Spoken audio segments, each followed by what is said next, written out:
Now we are talking of AXA so far. So there's so much of pressure. People are protesting. There was a ruckus in Parliament. What have you got to tell our viewers on SOFA?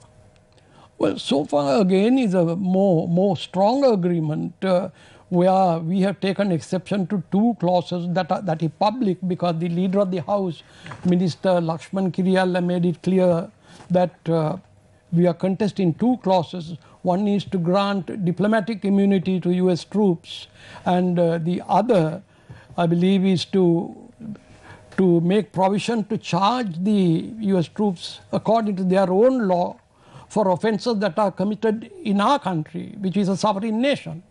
So these two have been under discussion. Why should we do that? This is the biggest question. And why should there be a secrecy about it? And you wrote extensively, then also I saw the editorial written by Mrs. Singharatnatunga, your editor. Boots on the ground, American boots on the ground. That's the fear of the people with SOFA. Well, there have been a lot of apprehension about the American role. But they say, I don't know how far it's correct, but there, even though as we talk, there are still American troops here. There are barracks in the east. Is it correct? I'm unaware of it, but I do know that there was a very large contingent that came, and President Maithripala Sirisena once told me that they had come without his permission.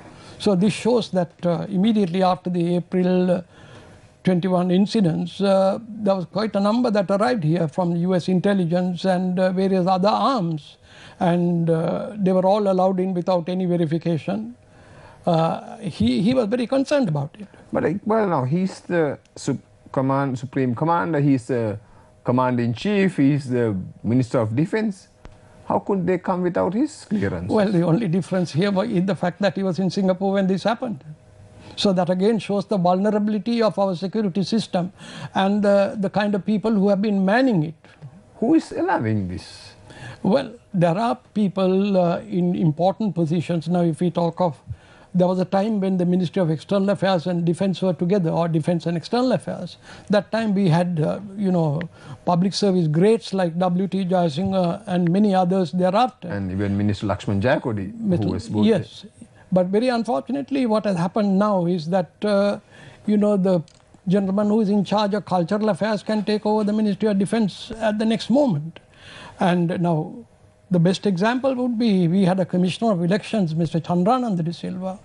When he took over as Secretary of Defense, he was sort of very well respected in the sense that the commanders dreaded to go and talk to him. They did their homework.